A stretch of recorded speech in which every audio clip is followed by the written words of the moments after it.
Joining us right now is political strategist and pollster Frank Luntz. I want to get your initial reaction just to the interview itself and maybe those comments. Some of what she has said in the last few weeks are exactly what voters want to hear. That is not pay their fair share. We've heard it now for how many years? 30, maybe 40. What exactly is fair share? Well, we debate that all the time. And the issue for that is it's a soundbite, it's a slogan. And I know that I'm a messaging person, so that's my job. However, the public demands a detailed plan of action, and they're not getting it from her. And this is the first time that she's addressing housing, she's addressing health care, she's addressing food and fuel, so she's doing the policy. But in terms of the communication, I'll give you an example. Yep. Pragmatic versus common sense. Pragmatic says that she's going to do what's smart polling-wise, what's smart politically. What the public is asking for is if you're going to raise taxes, tell us where it's going to come. Tell us the impact, which is what they're looking for.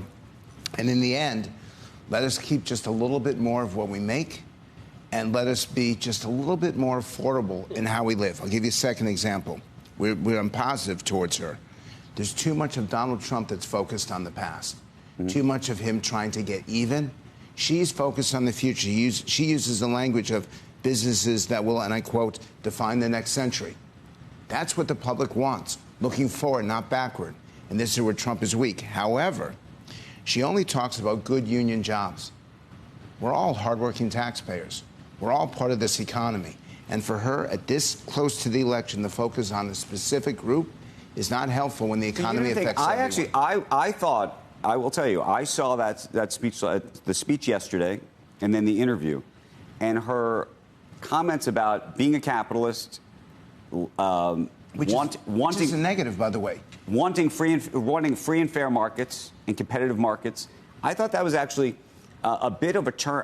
We talked about whether she's turning to the center. Now, again, I think we're lacking details, specific details on what exactly the tax plan is, but I think you're getting directionally a lot more of a sense of what the way she's thinking about it is. And yes, it may be different than some of her comments 3 and 4 years ago. It felt like it was trying to nod towards not only the center, but the business community, the places where she's been criticized most heavily. I'm a moderator of focus groups, so I know messaging when I create it. Yeah. This is something that was driven by focus groups. This did not feel like it was herself. It felt like someone like me went through the speech, added a few phrases. You know what? I'm going to disagree with you. I interviewed her last year, and I've talked to her before. And I actually thought that this was actually very similar to, if you go back and watch that interview that I did with her a year ago when we talked about business, I thought this was actually much more closely. This was actually one of the first interviews or first comments where I really thought that she was speaking to business people in a way that she hadn't thus far.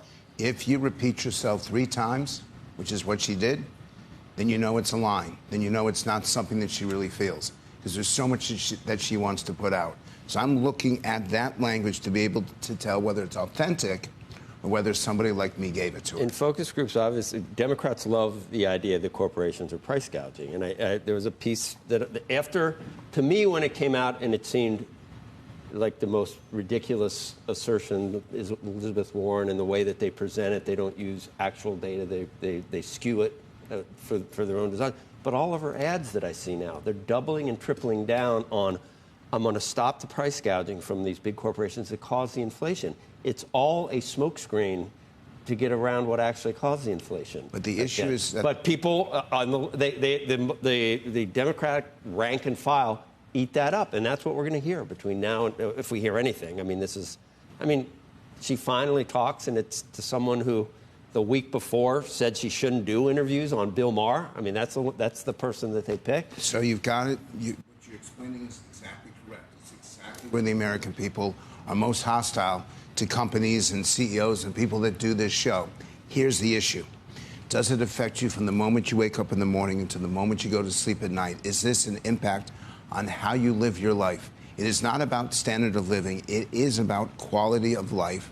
And the public right now is suffering. They literally can't afford the things. I'm suffering from all the political ads. Is that what you're talking about? From the minute I get up in the morning till I go to bed. Yeah, I am suffering. You're watching political ads? Yes. Where? They're on TV. But they're not. You never see. Not here. Not here. They are in New Jersey. In New Jersey? They're trying to... Your swing state in New Jersey all of a sudden? I'm not a swing state, but I see I mean, I like what Sue Altman. I like what I hear. I've seen the guy looks like Ken Langone. Okay. I've seen it 1,000 times. So the key is it meaningful, which means is it significant, and is it measurable so you can prove it? The issue with her is that she's not giving us and I quote, a detailed plan of action. But the issue with Trump, because we have to be fair on this show, the issue with Trump is that he's talking too much about the past and not enough about the future. And here's the amazing thing, because I want to come clean always on this show. I thought Trump was out of it after the debate. I thought that he was given so many opportunities to talk about affordability, and he blew it talking about everything but affordability. People are locked in, Frank. And no one changed it from that debate. And you're not seeing any ads. And I realize that it's because I watch Fox. And you've never, I mean, you don't even know where that is. And Trump is still in this, even with that performance. He still could pull this out. Pull it out. He's in Gallup. I know you think he's going to win. I'm not. I still believe she's got the advantage. In the end, it's going to be affordability. If you want to attune your show to exactly how Americans are going to decide this election, 2 words: am I safe and secure over immigration? Mm-hmm. And can I afford the things I want, need, and deserve? And those are the only. Okay, so here's a question about that.